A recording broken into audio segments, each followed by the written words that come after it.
Okay, I'm gonna get into your tarot and oracle reading. Please ignore how messy I look. I'm gonna get ready for a trip. I've been basically focusing on that. So I've kind of just not been focusing so much on like self-care, honestly, because I'm just like waiting for this trip to happen. And we leave tomorrow morning. So you guys aren't going to see me probably for the full week because we're gonna be somewhere with like spotty service.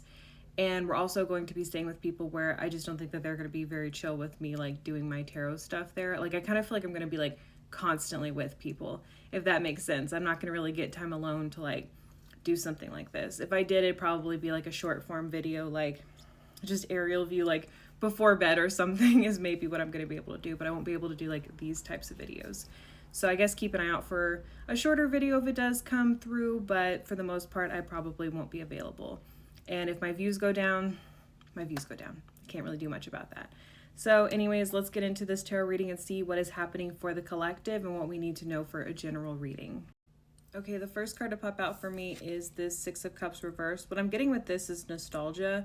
And I'm getting like looking in the past and maybe realizing that these moments in the past whenever you were a child that you might have thought were just like normal behavior or something, you're kind of starting to unpack that maybe it wasn't so normal. You're starting to get to this, you're kind of like unpacking the fact that like things were not as they seemed. And I feel like with the disillusionment that we got in our reading like earlier this week, I feel like the disillusionment a lot of people are going through is just like realizing that like the image that we were sold whenever we were younger is just not true. Whether it's like waking up to the fact that your parents are not this like false self that they've presented to you and, you know, what's it called? Packaged for you and made you feel like you had to protect their sense of self as much as your own. A lot of us feel that, especially if you feel like your parent sacrificed a lot for you.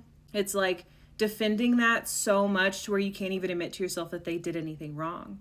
And then part of adulthood is unpacking those things. You know, we go through a period of like being angry with our parents because of these things that we didn't unpack earlier, and now they kind of just hit us in adulthood, especially if we have our own children. And you kind of have to unpack that. And so I feel like we're seeing that also as like in a global scale as well.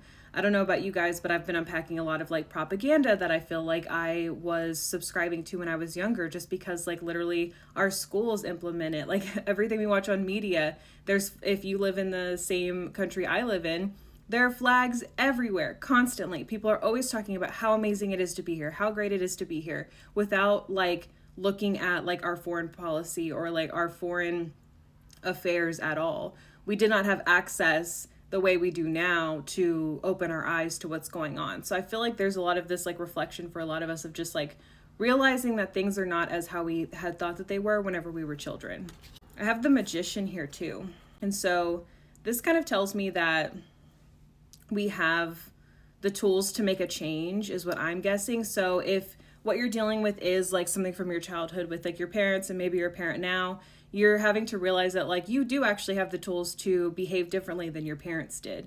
You just have to work on them, you know, or like to end like a generational like curse or generational trauma, right?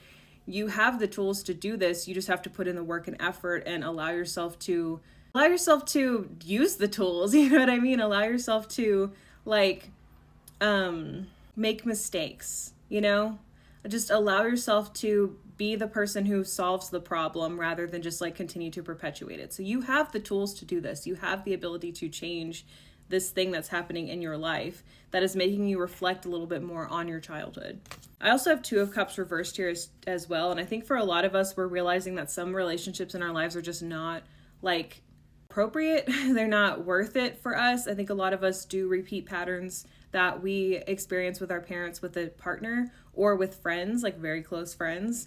And then you kind of realize through these experiences that you can't repair the past with like this new person, right? It takes some people a little bit longer to learn that lesson than others. And so you seeing this message now, and if you've already been thinking about it, this is just a confirmation of that. But if you have not really thought about it before, and now that you're seeing this message, you're thinking about it for the first time, I want you to really consider like, who makes you feel seen? Who makes you feel heard? You know, like in what ways do your relationships like actually benefit you? Or do you feel like you're always having to shrink yourself? Or do you feel like you're playing a role that you've always played? You know, I used to have this very abusive friendship that I did not realize was abusive at the time. But I remember at one point, I said something like, I feel like my childhood like prepared me to be your friend. And she said, I feel the exact same way. And I had told my therapist that, and my therapist went, wow. But it's just like, it was just so true though. Like, it was like the ways that she acted bizarre and the ways that she acted abusive were ways that I was just like conditioned to accept. So it wasn't alarming to me. And then after the relationship ended and I looked back on everything and all the red flags I ignored those red flags because it was things that my parents have done, or it was things that like my grandparents have done, or my aunt and uncle, or whoever, right? It's just like things I saw in my family that excused the behavior and made it okay for her to behave that way. But then unpacking it, it's like, oh, actually, no, none of that was okay, right?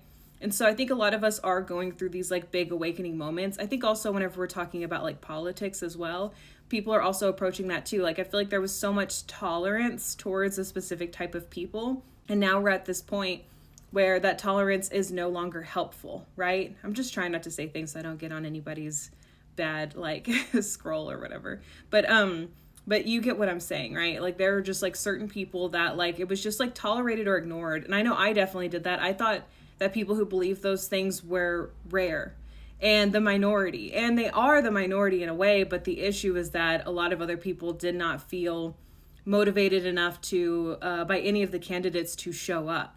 And that's important too. I think that shows that both sides have failed.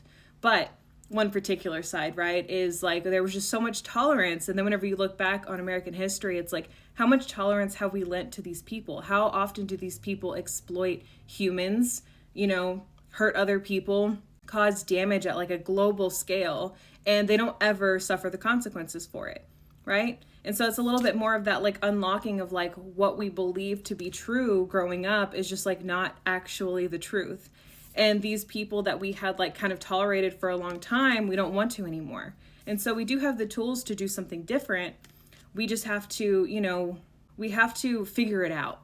That's what I'm going to say. We have to figure it out and figure out what's next and what we can do to kind of like bring in this next phase of life, right? I don't have that much time left, but I'm going to pull some oracle cards and see what happens. Okay, before I talk about the oracle cards, I just want to say thank you for watching my video. If you want to interact with it in any way, that would be super helpful for me. You can also share it with somebody who maybe wants to see this video, or you feel like they'll resonate with them, or you can give me a follow if you don't follow me already. So thank you. Let's get into these oracle cards. I'm just going to go until I get timed out. So I have the star here with the magician. And so what that's really telling me is that like, we don't want to give up hope. So I was talking about how you have the tools, like do not give up hope on this. You can see this like the northern star. So like whenever we're like walking around in the desert and it's dark, you can still see the northern star. So you still know where to go. So I think we're going to have to really use our intuition as a internal guide for like how we're going to move forward. I have for the Six of Cups reversed here, we have wish. I think for a lot of people, we had these like expectations of life and like this like wish of like what we wanted our future to be like, but we're having to kind of like unpack the idea that maybe that's not so true. Maybe that's, not true, but not so like able to happen now, right? Is kind of what I'm getting, especially whenever a lot of people talk more about like how like society was not very good for us. Like maybe we should have continued to have like our communities and our life wouldn't be the way it is now, right? We wouldn't have the same goals we have. Things would be like completely like altered and completely different. But also the life we have now comes from the comfort of something that other people around the world are not experiencing. Some people are literally living in rubble and starving, right? So it's all relative. So if we didn't have this like community aspect of like capitalism, we wouldn't have the same dreams and goals, but that doesn't mean that we wouldn't be happy, right? And with this Two of Cups, I feel like home here, I feel like it is definitely like a reflection of your home life. Like maybe where this person isn't like fitting you or benefiting you is like something to do with the home. And the last card I want to talk about here is seasons. So this is a reminder that things come and go, things happen in seasons. And just because something is happening now doesn't mean that it's permanent and that it'll happen forever. It's something that you maybe just have to adjust to for now, and maybe just like, get through the storm. And then whenever the sun comes back out in spring, then we're going to have like a different ability to, change the way that things are going and do something different in our lives. So yeah, that's what I have for you. Thank you for watching, and I'll see you maybe sometime this week, maybe not, maybe you won't get another video from me until the next week, but whatever. I hope you guys are doing well, and thanks for watching.